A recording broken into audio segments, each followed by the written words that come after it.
Reconnu territoire de talent, Saint-Quentin-en-Yvelines continue d'encourager les savoir-faire avec des structures adaptées aux ambitions de la nouvelle génération.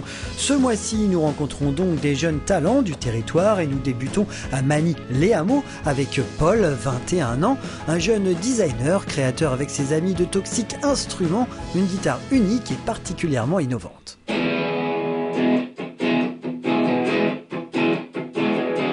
Une guitare qui est connectée sans fil.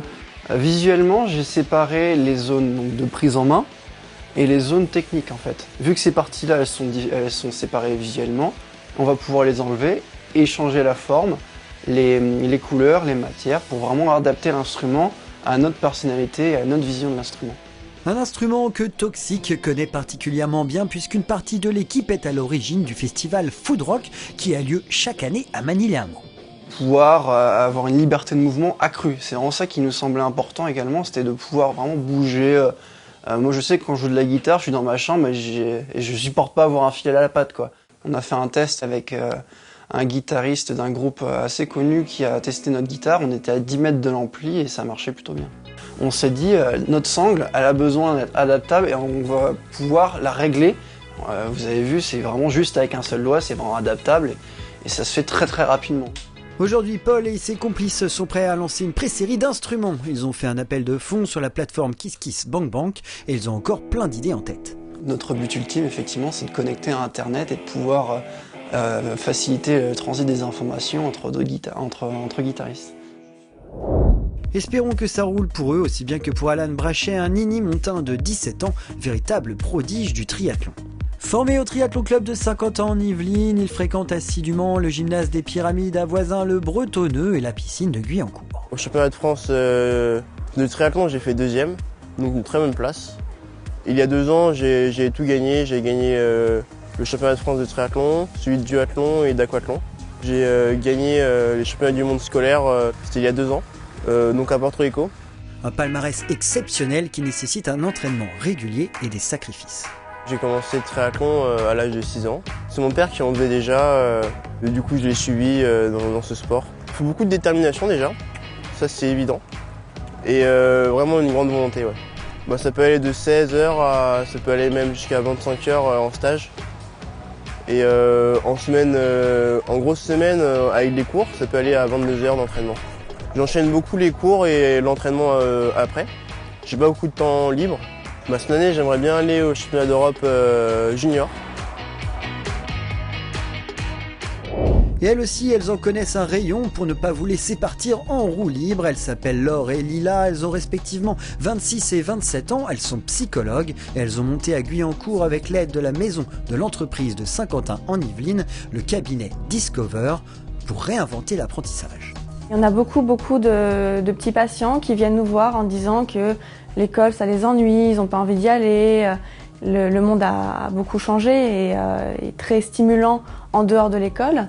Comment l'adapter aux enfants d'aujourd'hui, comment faire pour que ce soit un apprentissage autre, en fait, plus efficace peut-être, plus motivant. Des méthodes qui seraient adaptées à chacun et en particulier aux enfants qui sont en grosse difficulté scolaire, tout ce qui est dys, les dyslexiques, les dyscalculiques, les hyperactifs. Le principe, c'est qu'on fait des bilans pour déterminer exactement le profil de l'enfant. Alors ça va être, est-ce qu'il est plutôt auditif, est-ce qu'il est plutôt visuel, quels sont les points d'entrée en fait pour que l'apprentissage soit efficace. Ensuite, de lui apprendre à se connaître. Et l'idée, c'est qu'à la fin, il soit indépendant, qu'il sache exactement ce qu'il faut faire, comment apprendre, utiliser les bonnes techniques.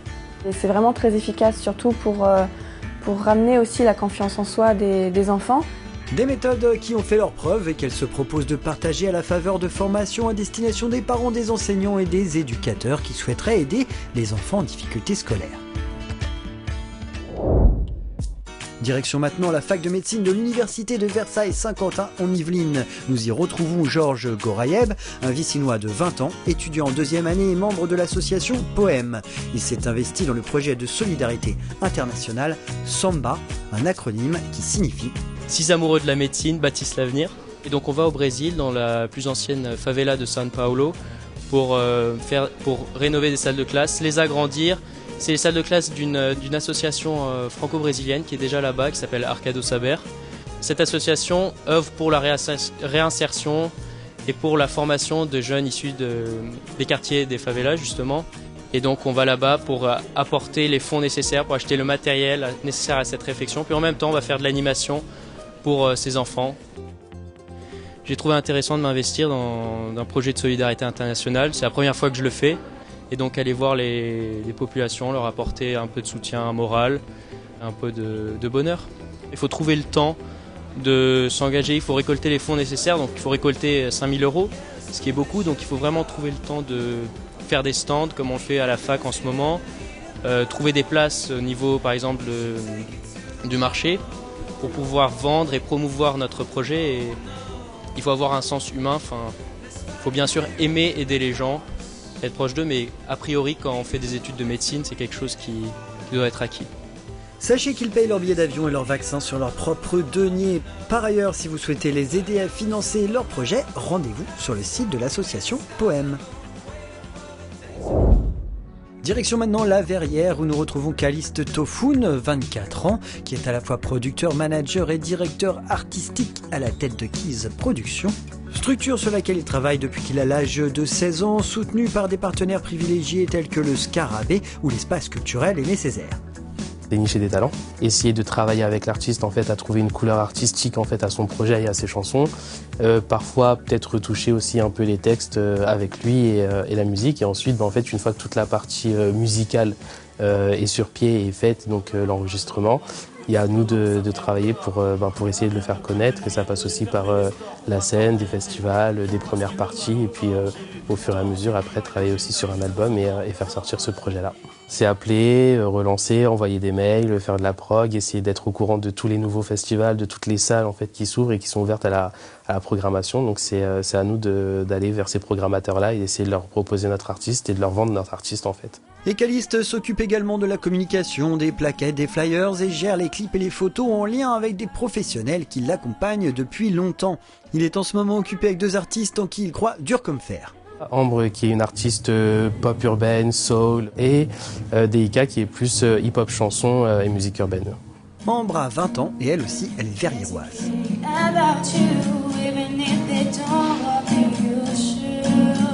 Ambre en fait, donc elle a fait déjà les premières parties d'Inamoja et Deika, donc là on est en plein travail, on sort un premier morceau courant le mois d'avril avec un premier clip qui va suivre très prochainement et il y aura un concert donc pour la saison prochaine qui normalement aura lieu au Scarabée à La Verrière.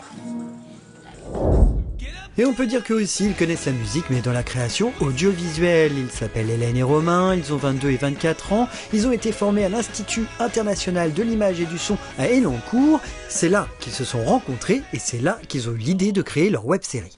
Marraine, vous allez tomber malade? Ce serait trop bête. Parce qu'on peut tomber malade maintenant? Bah dis donc, je suis pas sûr, Rappelle-moi pourquoi on est descendu déjà. Sur le web, on peut faire ce qu'on veut, comme on veut, quand on veut. Il suffit après de s'en donner les moyens et après d'assumer ses ambitions. Mais ouais, le web nous offre une liberté, on n'a pas besoin de passer par des producteurs. On peut écrire, créer et diffuser nous-mêmes. On a d'abord choisi de faire une web-série, après on a cherché un thème et on s'est un peu inspiré de ce qu'on aimait tous les deux. Nos références, c'est plutôt cette espèce d'humour absurde, de personnages décalés, sortis de leur univers, de leur zone de confort. On est parti sur les dieux grecs, parce qu'on était fans de mythologie, tous les deux. On écrit ensemble, on trouve les idées d'épisodes ensemble, donc on a déjà l'arc de la saison 1 qui est écrit, et après on s'adapte aussi à nos comédiens, moins techniques, à la météo, etc. Puis il y a beaucoup de comédiens et pas mal de techniciens maintenant. Et une fois que ça s'est fait, il faut ensuite trouver le temps de faire du montage, du mixage, composer la musique. J'ai pas bien fait de nous amener ici. Ça vaut le coup d'œil, non? C'est ma sœur, ça. C'est ta sœur. C'est ta sœur. C'est ta sœur. Elle grandit, non? Non. C'est une déesse. Elle grandit pas. Un projet ambitieux que la salle saint-quentinoise Le Prisme mettra en avant à l'occasion d'une projection spéciale. 18 avril à partir de 17h30. Et après cette projection, on tournera en direct devant le public une scène qui sera intégrée aux prochains épisodes.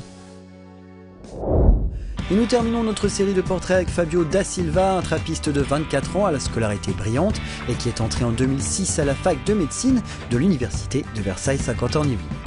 Là, il réussit sa première année avec brio du premier coup. fait, on suit ensuite un circuit qui est assez simple, où on facilite particulièrement la vie, notamment à la fac de Saint-Quentin, où on nous choisit nos stages. Et en fait, on va tout droit jusqu'à la 6e année. Et là, on a un concours cette fois national, où on était 8000. Et ensuite, en fonction de son classement, on choisit sa spécialité et son lieu d'internat. Donc j'ai eu la chance de pouvoir rester sur Paris, qui était mon choix, et de choisir la spécialité de cancérologie médicale, qui était une spécialité qui me tenait à cœur. Là, je suis à l'hôpital Saint-Antoine, donc un hôpital dans le 12e arrondissement de Paris. Je suis dans un stage d'hématologie. Donc l'hématologie, c'est les maladies du sang. Il faut savoir s'imposer. Je pense que stricto sensu, on ne dirige personne. On travaille avec des gens, on travaille avec des équipes paramédicales, des infirmiers, des kinésithérapeutes, des aides-soignants. En termes de hiérarchie, on est au-dessus de personnes. Mais c'est vrai qu'on a des directives, des consignes à donner, parce qu'au final, le responsable de la prescription, c'est nous.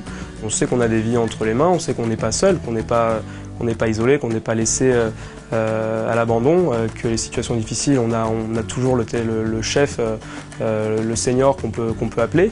On sait qu'un patient, ça se gère avec les médecins, avec les paramédicaux, et c'est vrai qu'il faut une certaine maturité. Aujourd'hui, Fabio est heureux du chemin accompli.